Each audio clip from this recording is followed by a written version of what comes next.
Hello fuckers, it's been a long time since I've made a video. And I'm a little rusty, and I'm also a little tired. I've been wanting to do this video all day, I've just been doing other shit.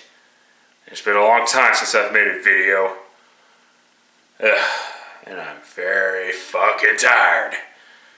And I just haven't been wanting to make videos because it's just fucking too much. I need a break once in a while. You need a break once in a while.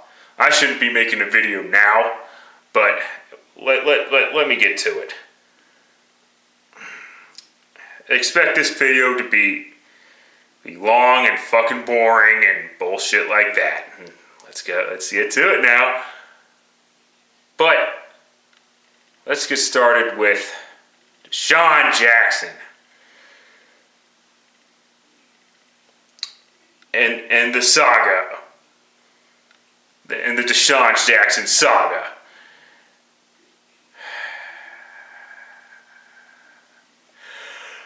Philadelphia Eagles, as we all know, in case you've been living under a rock somewhere, released by the Philadelphia Eagles Friday after a whole bunch of speculation of bullshit gang affiliation charges, or not even charges, just gang affiliations, which there is no fucking proof that he's in a fucking gang. It's just that he had a picture shown on Instagram doing a fucking gang sign. Now, granted, the NFL will always frown on that type of shit, especially since last year with the bullshit Aaron Hernandez fiasco.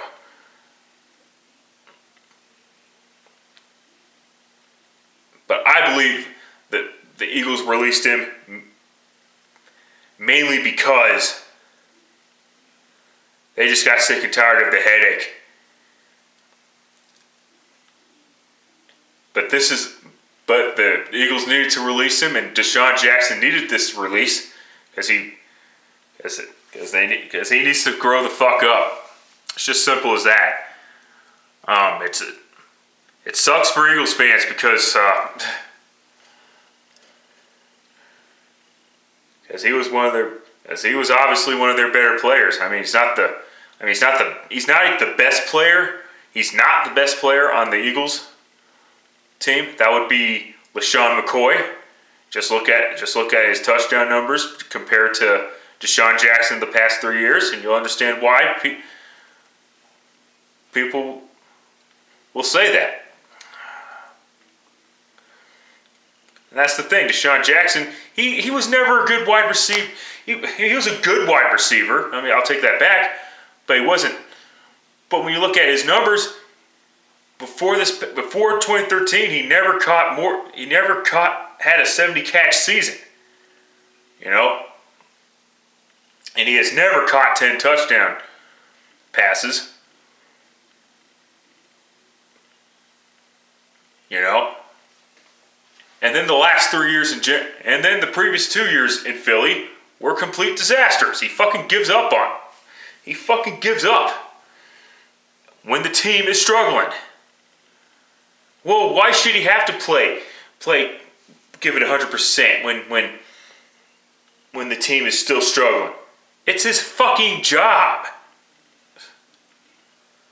I mean, it's just simple as that. It's his fucking job.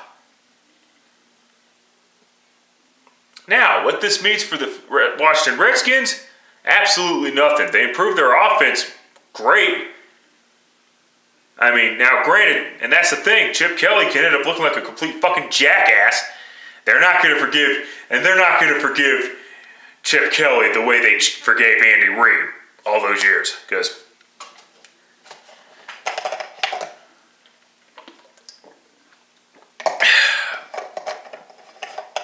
he's going to be under a very big microscope, and I just hope Chip Kelly's ready for the backlash once the Eagles struggle and the Redskins, if the Redskins do great. I mean, the NFC East is still wide open. I mean, I mean, the Giants could end up taking over this division. The Cowboys could somehow, in order for the Cowboys to make it to win the division this coming season, is if the other three teams suck so fucking hard that even a 7-9 season would be good enough. And I still don't see that happening. I still see the NFC East being interesting, and I still see it being come down to the final week of the regular season on Sunday Night Football again, just like it's been the past 3 seasons. Whatever. But hey, I hope Deshaun grows up. That's all I gotta say. Because he's in the prime of his career. Give me a fucking break. He's 27 years old. He's, at the prime. He's still in his prime. So whatever there. But the Redskins still need help on defense and getting a past his prime Ryan Clark, who you should have fucking kept from the get-go instead of bringing in Adam Archuleta, who only played 1 fucking season there. And let me get one thing straight. For those of you who are new to my vids, I am not an Eagles fan, nor a Cowboys fan, or a Giants fan, or a Redskins fan. And the Redskins have a new coach in Jay Gruden, who I don't think was that impressive of an offensive coordinator.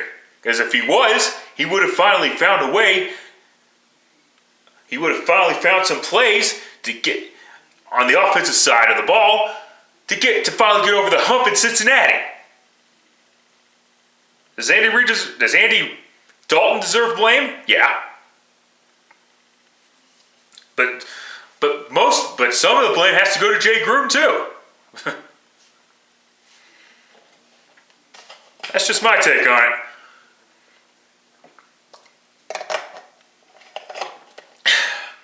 But this could be good for Robert Griffin. Because we know that Robert Griffin not only needs to work on his craft again, he couldn't because of his injury, but now that he is a year removed from surgery, he can finally work on his craft or whatever. And now that he's got some weapons to do that now. He's got the weapons to do it. So we'll just wait and see what happens. All right, other news. Jared Allen. This happened a few weeks ago, but Jared Allen is now a Chicago Bear after the Seattle Seahawks deal fell through. And of course, Jared Allen, he's been making visits in Dallas and in Seattle, of course, just to see how much he would have gotten and how much less he would have gotten or whatever. And he chose to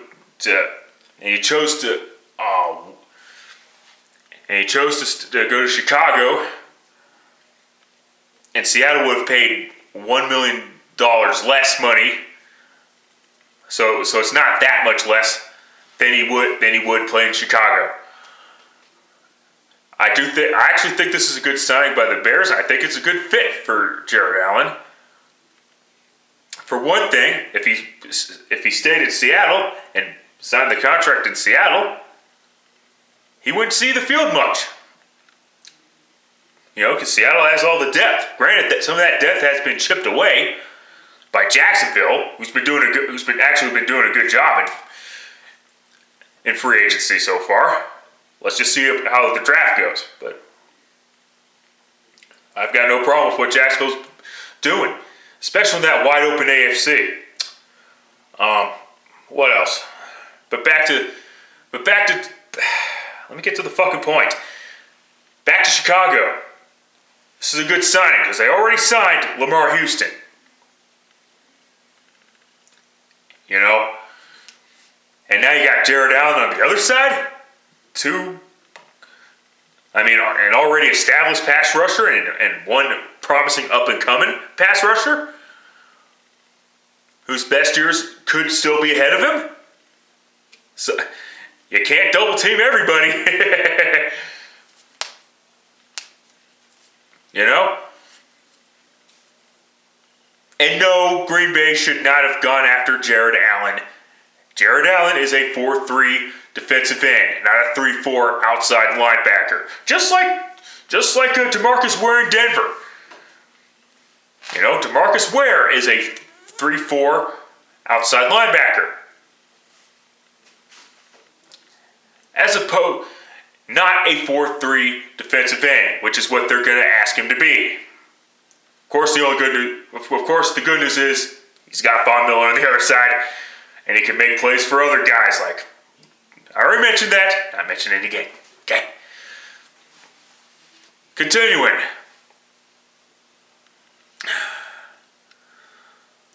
So the NFL is now banning dunking on goalposts, which I have no problem with, only because this is not the fucking National Basketball Association. I'm okay with it, and yet I'm not okay with it at the same time, because this just goes to show you that the NFL still stands for No Fun League. And the reason for that is because of Jimmy Graham's dunking on the Atlanta goalpost. The field crew in Atlanta need to do a better job of maybe tightening the goalposts a little bit. I mean, why punish the players? Why don't you punish Atlanta for not doing their jobs and tightening the goalpost a little bit? I'm just kidding. Calm the fuck down there. But seriously. So whatever there. And I hear the NFL, and I also hear the NFL is going to be making some rule changes on possible rule changes on the point after touchdowns, because they only missed 5 of them last year.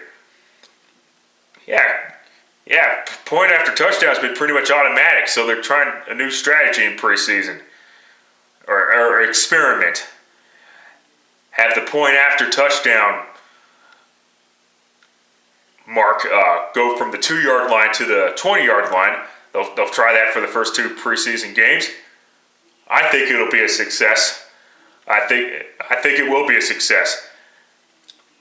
And hey, they're still going to put the 2-point conversion on the 2-yard line, so at least they're not fucking with that. That would have been totally fucked up. But hey, anything that can change the game in any way, shape, or form, at the same time, it could fuck up the game too. I mean, you gotta be careful with that shit.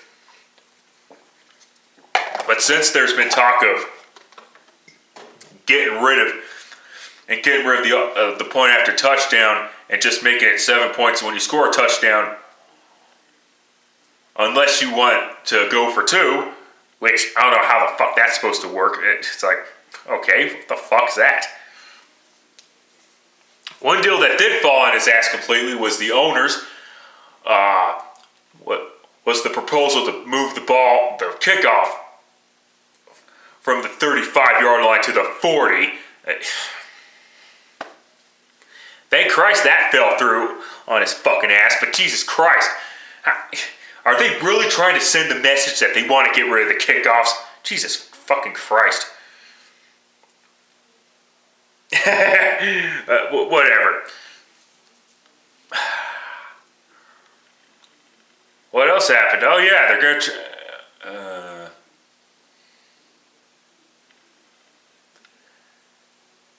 trying to think, so excuse me. Alright, it's been a while. Let's just say this, I got really nothing else to talk about. Oh, no Sean Moreno. Fuck, there we go. No Sean Moreno. signs just a 1-year deal with the Miami Dolphins. 1 year to play for the Dolphins. Holy shit. Obviously nobody was interested in no Sean Marino when that bullshit happens. So Miami decided to pick him up, and they really got a good deal. They got nothing to lose with this one. Because no Sean Marino has more to prove once again. And it's not like I'm knocking on the guy. I just don't think he has as much of a heart as people claim to be. He did have his best season last year, obviously, from an all-around standpoint. And he is the pass protection running back for Peyton Manning. And I don't think he even did a good job at that. No, I'm kidding, of course. That was his strategy. That's the thing. He should be a fullback, not a fucking running back. The problem was, we all know the deal why he got more touches, because he's the only one that didn't fumble the ball constantly like Monte. Hold on to that motherfucking ball. And Ronnie Hillman. Even C.J. Anderson started not doing so well. But I'm willing to give Monte Ball a second chance. Will I miss no Sean Marino? Probably not. He'll probably have another good season, because the schedule that the Dolphins face is a little bit easier than the schedule that the Broncos face. Let's just call it what it is. But the issue still remains the offensive line. They did get Brandon Albert, and they improved by just simply subtracting linemen by getting rid of Incognito and that fucking bitch Jonathan Martin. but they still need some help, because they only have two good linemen: Mike Pouncey, the center, and Brandon Albert, as I just mentioned. And what the fuck's up with the Chiefs anyway? They're not bringing in anybody. I mean, I don't think they can bring in anybody. They were one of the teams that wanted Deshaun Jackson, but they couldn't get him, because of Andy Reid, of course. But they couldn't get him because of the fucking money. And one more thing: when the Oakland Raiders, who have the most cap space, won't pay $8 million for Deshaun Jackson, that says a lot. Okay. And when his former teammates are not sad to see him go, that says a lot about Deshaun Jackson. But like I said, Chip Kelly better have a fucking plan to develop his offense, because otherwise he's going to be looked at as a fucking egomaniac who thinks that his system can work with any player. But here's the thing.